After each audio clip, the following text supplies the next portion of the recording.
Hi everyone, this is Dr. Jacob. Thanks for joining me again for my read-along in Search of Truth. Before we get into the book, I wanted to talk today about the idea of how to best use your mentor or a coach that you have. This idea comes about because I was talking with an LSA director this morning, and he was trying to figure out how to best utilize my expertise. And I told him, look, if you want to use me the best, then come to me with things that will have a great impact. This kind of confused him at first because he thought, well, if I know what to do, then I shouldn't come to you. But if I don't know what to do and I don't see a clear path, then that's when I should consult with you. And I told him, look, it's like you have two decisions. On the one hand, you need to figure out if you want to buy $1 million house. You might know what you want to do, you might see a clear path to doing it. But if you make a mistake or if you didn't see it accurately, it could cause big issues in your life. In fact, a huge financial loss, and it could cause you pain for many years. Now take another decision, deciding if you want to eat an ice cream sandwich or Sour Patch Kids for dessert for lunch. You might not know what you really want, but if you make a mistake in that, then it's not really going to impact your life in a very big way. This is much like using your mentor. If you want to mitigate risk in your life, then you always want to talk to them about things that will have a big impact. You don't want to take that risk in making that decision. But if you want to practice in trying to figure out, do I accurately see what's going on in life? Well, on simple things, you want to then go out on your own and not bother them with those ideas. Because if you're wrong, it's not going to have a big impact in your life. So to mitigate your risk on things of big impact, always go talk to someone. Talk to your coach, your mentor, a parent, someone to give you further understanding of that idea or subject or choice you have to make. Remember, if they're a mentor, it means that for some reason they have more knowledge and understanding in that certain subject. So they're always going to have a different perspective. They're always going to have something to add that you did not understand. So it will never hurt you to be able to get that perspective and to go into making your choice with more information.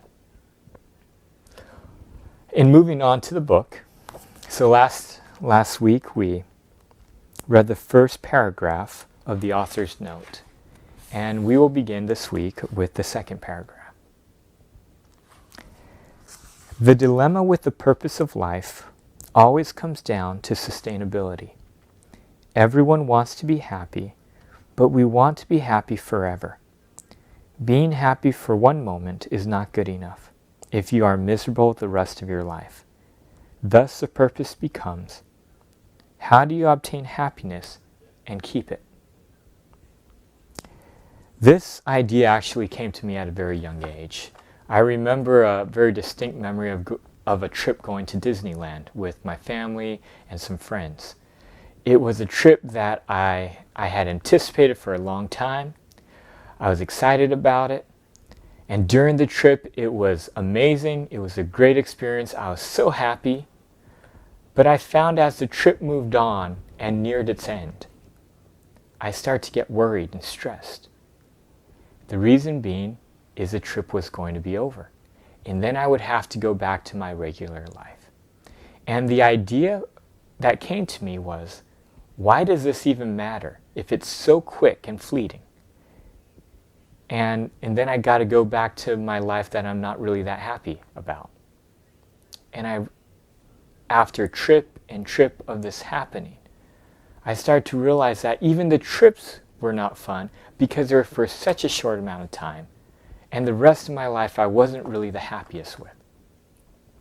And to me, I started to ask myself, why am I doing this?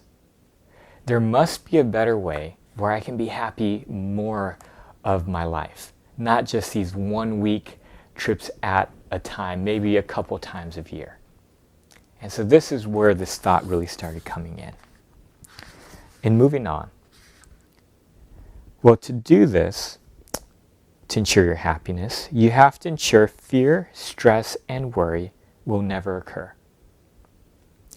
Of course, you do not want to think about this too much, or the thinking will increase your stress, which this happened to me many times.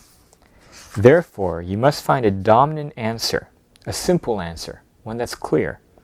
That answer for me was perfection. If you are perfect and if you know everything, then nothing can make you fear, stress, or worry.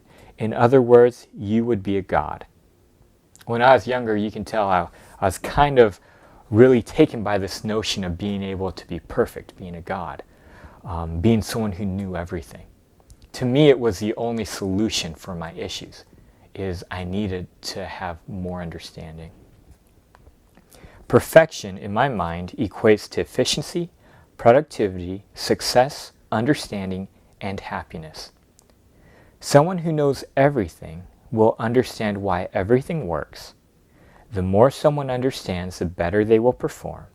The faster they will be able to do things. The more efficiently they will be able to work. A perfect person no longer worries about having a job, money, or anything they desire that they know how to obtain. And this is what I found from a very young age to help me to be able to be happier for a longer period of time and to stress and worry less, is understanding that the only reason why we fear, stress, or worry is due to a lack of information. Thus, if you want to get rid of it in your life, you just have to get more understanding, more information. How I did this was whenever I worried about one thing or another, I would always delve myself into understanding what it was, getting more information on the idea or the topic or the situation. So for example, a lot of times people will tell you, if you don't like someone, become their friend. Why? Because when you become their friend, when you get to know who they are, why they're doing what they're doing, then you begin to realize why they are who they are. And in doing that, they won't annoy you as much, or you won't be as angry at them, or you won't be intimidated by them as much. And this works with everything in life. A lot of times people fear getting a job or not having money. And for me, when I was younger, I wanted to have lots of money. And so I told myself at a young age, well, if I don't have enough money to do things and it's making me worry or it's causing me not to have as much happiness in my life, I need to go get a job. And so what I did was I went in and I decided, looking at all my options, I talked to my friends, I talked to my parents, I talked to everyone to figure out what I could do to have a job. And it just turns out that one of my friends' fathers was a locksmith and a security expert. So I ended up getting a job with him and he paid me to make locks. And this was an outstanding idea because I could work with my friend. The father would pay for our lunches and it paid me really well. But what I ended up finding out was, after I had enough money to do what I wanted, I didn't really enjoy making locks as much. And I didn't think that's what I was going to do for the rest of my life.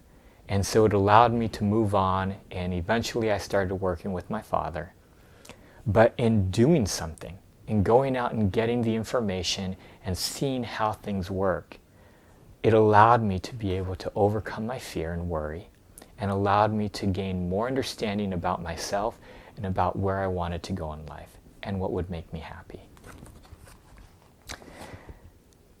Now moving on, second to the last sentence in the paragraph. Someone who understands will also be able to maintain their youth and health longer. Thus they are happy not just for a moment, but forever. This week, my challenge to you is to go find something in your life that you were in stress about. Something that causes you not to be happy throughout the entire week. It could be you don't like what you're doing. It could be that you don't like a person, or it could be something that you're really worrying about in the future. Go look into it. Go find out what you can do about it. Go do something different. It doesn't have to be a big thing, but just something a little bit different that will allow you to get more information in your life. And I guarantee your life will get less stressed. And hopefully as you do this more and more, you will find that throughout your entire life you can be happy, and not just for these fleeting moments that you anticipate and look forward to and are gone in the blink of an eye. Thank you so much for joining me this week, and we will see you next week. Thank you.